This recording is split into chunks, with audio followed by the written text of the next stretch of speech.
I have always prided myself on order. My name is Daniel Mercer, and for years I measured life in schedules, flights, profit margins, and glass, the pristine glass of my office and the larger panes of my mansion that separated me from the mess of the city. Emotions were useful tools only when properly contained. Sentiment was a liability. That rainy morning, however, the world decided to make a crack in my armor, and what poured through was not just water.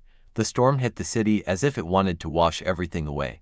Rain struck like small percussion on my windshield while I rehearsed, line by line, the presentation that could define another fiscal year for my company. My phone buzzed with last-minute changes. The taxi idled, impatient. I was a man of momentum.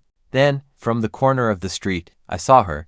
She was a slim silhouette under a sodden coat, an absurd paper sign clutched between wet fingers. Please help. We need food and shelter. In her arms, a small head pressed into a shoulder, hair damp and sticky with rain. The sight should have been an interruption. Instead, it felt like an accusation. For an instant I remembered something I had long tried to forget. Nights without heat, the hollow sound of hunger. I told myself to ignore it. The light changed. I almost did, but when I lowered my window and called to her, my voice came softer than I expected. She hesitated. Her gaze skimmed from my face to the luxury inside the car and back again, as if mapping a geography she no longer inhabited. Then she stepped in. Her name was Mira, she said. The child was Lily. They both smelled of wet wool and survival. I turned the heater up and did something I had never done. I drove not to the airport, but home.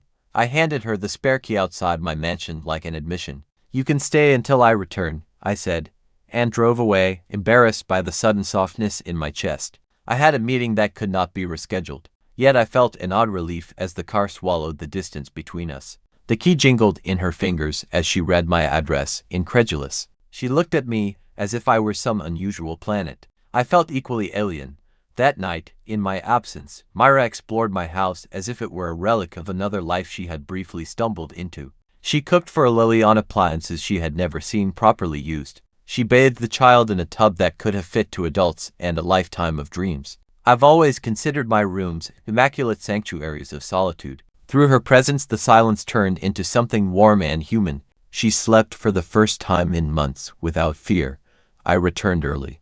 The sound that drew me down the hall was a child's laugh so small and clean that it pried open some part of me I'd believed sealed. I found Mira kneeling on the carpet, making a stuffed bear dance for Lily.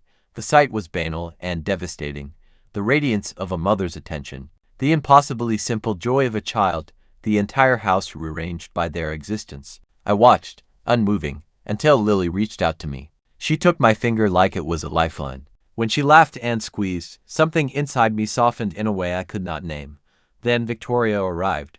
Victoria Sinclair walked into my life and trajectory like a gust I had learned to brace against. She carried with her the scent of power, precision, and the kind of cold entitlement that makes whole conversations invisible. She had the confidence of someone who expects obedience. When she saw Mira and Lily, she reacted with immediate contempt. The questions she asked were not curiosity but accusation. Who is she? She demanded.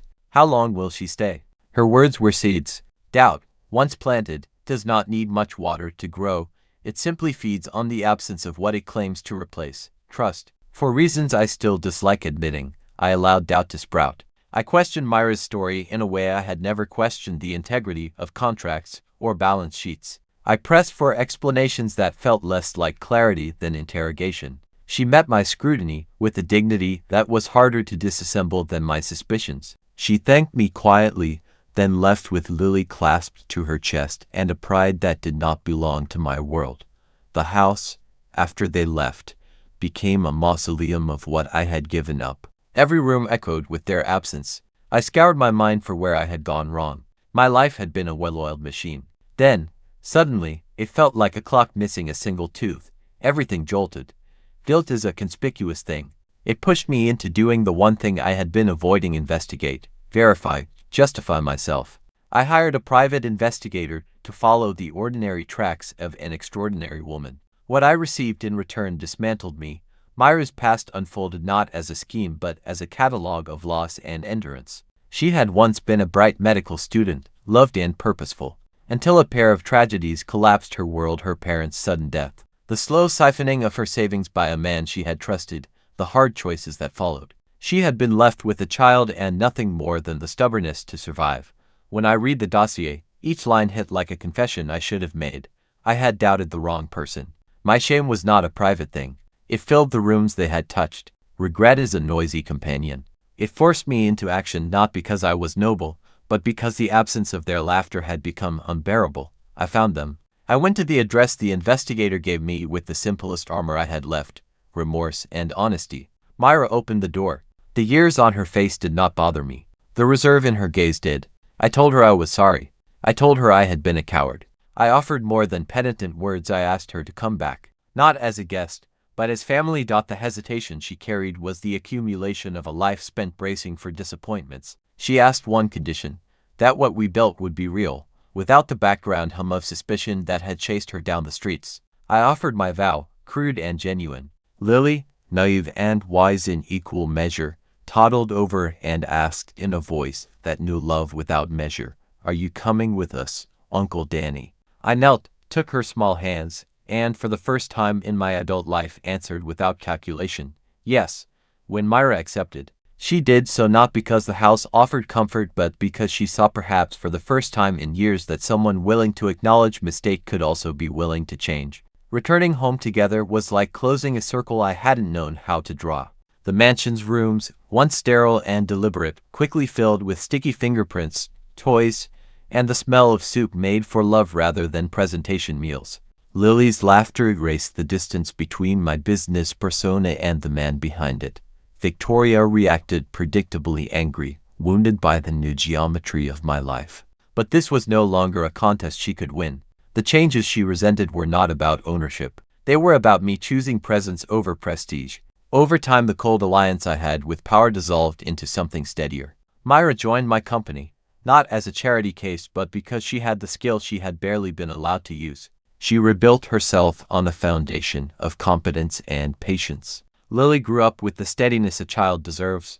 The first time she called me Dad, I understood that the highest transactions in my life were not those on quarterly sheets. They were the small, uncompromising acts of care: making lunchboxes, sitting through bedtime stories, answering questions about stars. In the quiet moments, when the house finally slept, I would replay the small absurdities that had appended my previous certainties: how a spare key and an act of impulsive kindness could redraw the map of a life. In the end, what I had lost and then gained taught me a dangerous and liberating thing: that generosity is not a loophole in power, but its cure.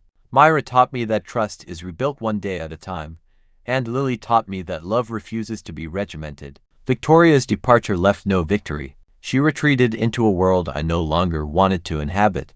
We did not create a fairy tale. There were arguments, setbacks, nights when old fears pressed against the walls. But there was also progress, mornings where the sunlight hit Lily's hair and I felt a quiet triumph that had nothing to do with revenue.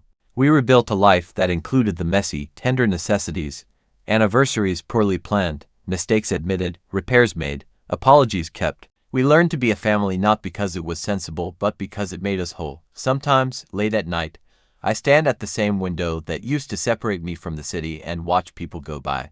Rain still comes when it pleases, and the city still forces me to reckon with the small cruelties and small mercies alike. But when Lily pulls on my sleeve to show me something she made at school, or when Myra says my name in a way that fills a room, I understand what actually mattered. That rainy morning was not a beginning as much as it was a remembering.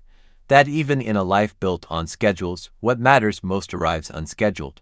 I only had to be willing to open the door.